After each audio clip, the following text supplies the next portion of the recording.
Hello guys, सभी को नमस्कार। आज की वीडियो में आपको बताने वाली हूँ कि गत वरिष्ठ अध्यापक भर्ती परीक्षाओं में सामाजिक विज्ञान एसएसटी विषय में भूगोल से प्रश्न पूछे गए हैं।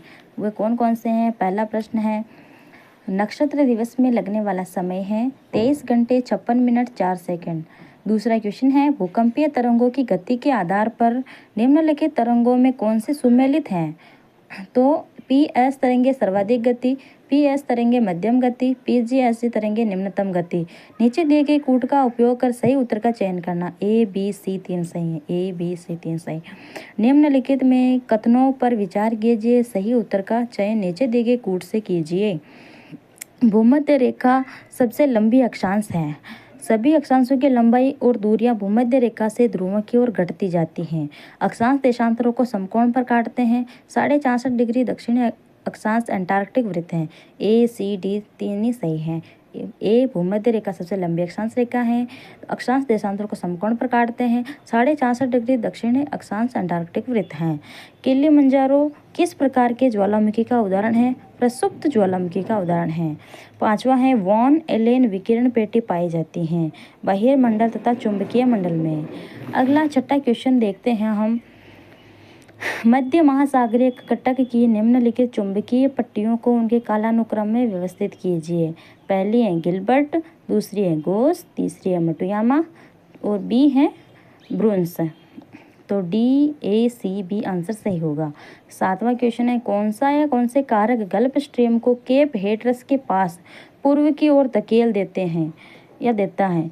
तो पछुआ पवने, पृथ्वी का घूर्णन, पानी का उत्सर्जन बल। इसमें ए और बी सही हैं। पछुआ पवने, पृथ्वी का घूर्णन। और अब है आठवां, अर्धदैनिक ज्वार की पुनरावृत्ति का अंतराल होता है 12 घंटे 26 मिनट। अगला क्वेश्चन है नौवां, निम्नलिखित कथनों पर विचार कीजिए तथा सही उत्तर का चयन नीचे दिए गए कूट से कीजिए। पृथ्वी का अपने अक्ष पर घूर्णन पवनों की दिशा को प्रभावित करता है।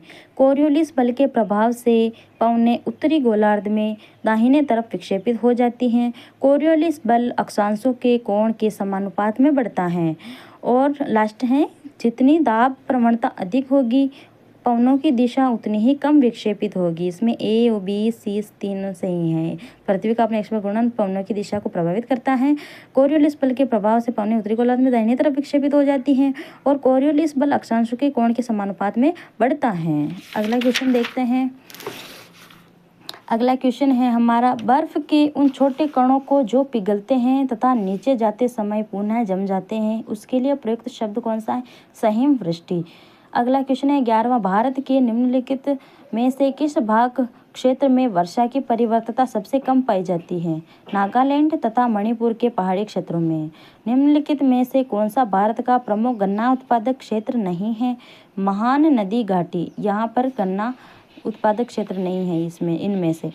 अब 13वां क्वेश्चन है, भारत में जहाँ 70 से 200 सेंटीमीटर भारत में जहाँ 70 से 200 सेंटीमीटर वर्षा होती है वहाँ किस प्रकार के वन पाए जाते हैं? उष्णकटिबंधीय पतझड़ वन। निम्नलिखित कथनों पर विचार कीजिए तथा सही उत्तर का चयन नीचे दिए गए कूट से कीजिए। लद्दाख एक ठंडा मरुस्थल, हरिके दून और नाला दून सबसे बड़े दून हैं। फूलों की घाटी हिमाचल और उत्तराखंड हिमालय में स्थित हैं। कंचनजंगा शिखर अरुणाचल हिमालय में स्थित हैं। इसमें केवल ए और सी दोनों सही हैं। लद्दाख एक ठंडा मरुस्थल है और फूलों की घाटी हिमाचल और उत्तराखंड हिमालय में स्थित हैं। 15वां क्वेश्चन है, शाहबाद उच्च भूमि में निम्नलिखित में से कौन सी भू आकृतियां पाई जाती हैं? घोड़े की नाल के आकार की पहाड़ी, रामगढ़।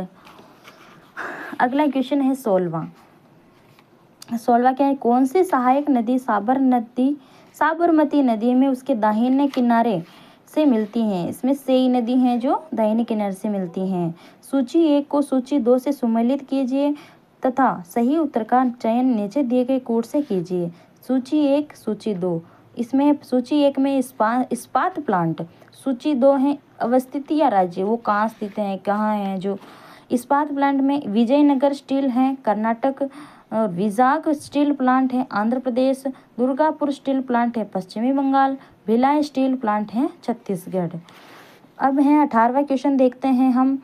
निम्नलिखित में से किस जिले में निम्नलिखित में से किस जिले में राजस्थान में नगरीय जनसंख्या लिंगानुपात न्यूनतम था 2011 की जनगणना में? तो उसमें है अलवर, धौलपुर, गंगानगर, जैसलमेर। इसमें है जैसलमेर। निम्नलिखित में से कौन सा राजस्थान का कैल्साइट खनन क्षेत्र नहीं है? घेवरिया, चांदपुर क्षेत्र, भीलवाड़ा। तो दोस्तों आज मैं यही क्वेश्चन पेपर लेके आई हूँ। कैसे लगे आपको मुझे बताइए कमेंट करके। वीडियो को लाइक, कमेंट, अगले वीडियो बताना कमेंट करके कौन से टॉपिक पर चाहिए, मैं ज़रूर बताऊँगी। इसके साथ ही जय हिंद, जय भारत। सभी खुश रहो, मस्त रहो।